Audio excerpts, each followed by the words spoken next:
Hello बच्चों, कैसे हैं आप सब लोग। उम्मीद करता हूं सभी बच्चे बहुत बढ़िया होंगे। तो देखो बच्चों, आज मैं आप सब लोगों के साथ कुछ डिस्कशन करने आया हूं कि आज बच्चा बहुत कंफ्यूज है इस बात को लेकर कि सर हम कैसे पढ़ें, किस तरीके से पढ़ें। पढ़ाई नहीं हो रही आज हमारी, पढ़ाई करना तो चाहते हैं पर पढ़ाई हो नहीं पा रही। कैसे क्लासेस लें, कैसे अच्छे टीचर का हम गाइडेंस लें। कोरोना का टाइम है, कभी तो केसेस बढ़ जाते हैं, कभी केसेस घट जाते हैं। हमें समझ नहीं आता कि कब ये नॉर्मल टाइम आएगा, कब किस तरीके से जो है हमारी स्टडीज वापस रेगुलर होंगी। तो देखिए बेटे, मैं आपको बताना चाहता हूं समय बदल चुका है और अब डिजिटल क्लासेस का चलन आ चुका है। देखिए बेटे, डिजिटल क्लासेस का चलन आ चुका है और हमें अब डिजिटल क्लासेस की ओर बढ़ना है। किस तरीके से होगी क्लासेस, कैसे होंगी। आज मेरे पास कॉल्स आते हैं बच्चों के, मेरे से पूछते हैं सर आप ऑनलाइन क्लासेस देते हैं, किस तरीके से क्लासेस होगी, कैसे डिजिटल क्लासेस देते हैं, कैसे डिजिटल बोर्ड पे पढ़ाते हैं, तो किस तरीके से हम आपसे क्वेरी करेंगे। तो बड़े बच्चों के बड़े सारे क्वेश्चंस हैं इस तरीके से जो इनको कंफ्यूज करते हैं इस बात को कि सर आफ्टर ऑल किस तरीके से हम ऑनलाइन क्लासेस के अंदर अपने मोबाइल, टैबलेट, अपने लैपटॉप से किस तरीके से पढ़ सकते हैं कि भाई वो फेस टू फेस वाली फीलिंग आए। क्योंकि बेटे देखिए, कोरोना का समय चल रहा है, कभी कोरोना बढ़ जाएगा, कभी कोरोना घट जाएगा, कभी केसेस बढ़ जाएंगे, कभी घट जाएंगे, लेकिन हमें अपने आप को स्टेबल करना जरूरी है। मैं आपको बताना चाहता हूं बेटे, आज के समय में अगर सबसे ज्यादा अगर कोई सेक्टर कोरोना की वजह से अगर इफेक्ट हुआ है तो वो है बच्चों की पढ़ाई, एजुकेशन सेक्टर।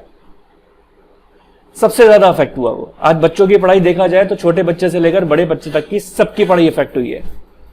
तो आज हम लोगों को इस चीज के ऊपर सोचना है कि अपने आप को चेंज करना है, अपने आप को स्टेबल करना है अपनी पढ़ाई को लेकर। तो देखिए बेटे, आज मैं आपको अपने इस वीडियो के अंदर यही चीज समझाने आया हूं कि डिजिटल क्लासेस बिल्कुल परफेक्ट हैं, ऑनलाइन क्लासेस बिल्कुल परफेक्ट वे में आप अपने पढ़ सकते हैं, उसके बड़े बेनिफिट हैं। और आज मैं आपको समझाऊंगा जो बच्चों की इतनी सारी क्वेरीज हैं कि सर कैसे क्लासेस होती हैं, क्या होती हैं। आज मैं आपको उसी चीज के ऊपर डेमो दिखाऊंगा कि किस तरीके से हम डिजिटल क्लासेस के अंदर कैसे बच्चों की क्वेरीज हैंडल करते हैं, कैसे उनको समझाते हैं। हर बच्चा अपनी क्वेरी किस तरीके से पूछता है टीचर से, मैं सामने ही रहता हूं। बिल्कुल परफेक्ट क्लासेस चलती हैं, हर तरीके से बच्चा अपनी प्रॉब्लम पूछ के और हमको उसको हर चीज का एक्सप्लेनेशन दे देते हैं। तो चलिए बेटे, मैं आपको समझाता हूं कि किस तरीके से बच्चे अपनी क्वेरी पूछते हैं, किस तरीके से हम क्लास लेते हैं। तो आइए बेटे देखते हैं। तो चलिए बेटे, आप सभी बच्चों की कुछ प्रॉब्लम्स थी, इसको डिस्कस कर लेते हैं। तो निहारिका, तुम्हारे से स्टार्ट करते हैं। तो बताओ बेटे, सबसे पहले आपको कौन से ट्रांजैक्शन की प्रॉब्लम थी। सबसे पहला ट्रांजैक्शन बोले आप मुझे। Sir received cheque from CA ₹2000। देखिए बेटे, आप लिखना चालू करें मेरे साथ साथ। रिसीव्ड पहला ट्रांजैक्शन था हमारा, received cheque, received cheque from C rupees कितना, received cheque from C rupees sir 2000।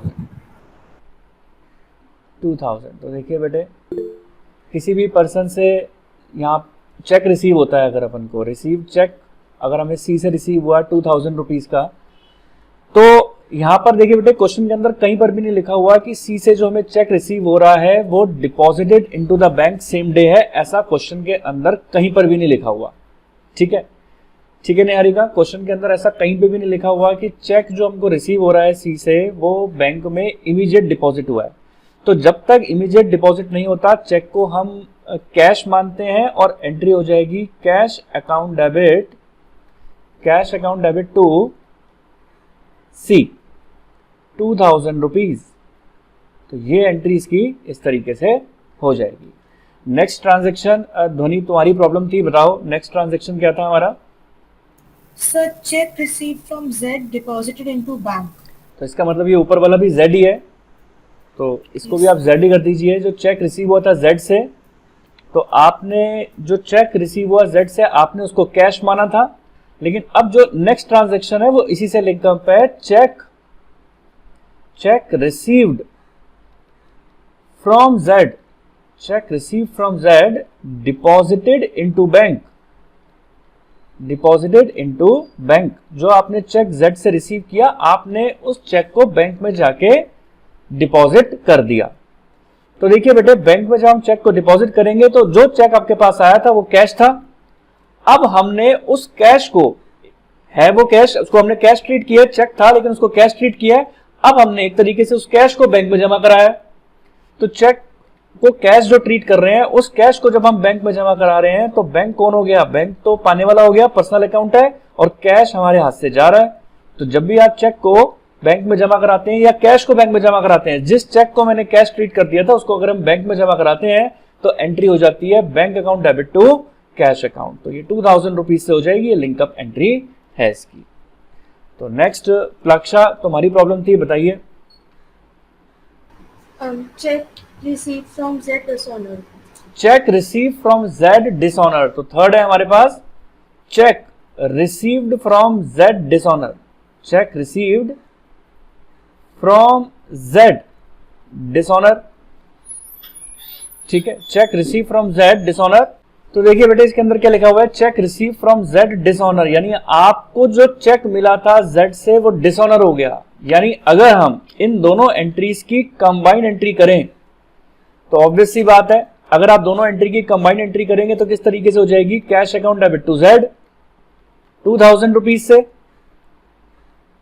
और दूसरी entry bank account debit to cash 2000 rupees से। तो देखिए बेटे अगर इन दोनों एंट्री को अगर मैं कंबाइन करूं तो कैश से कैश कैंसिल हो गया, नेट एंट्री आती है bank account debit to Z.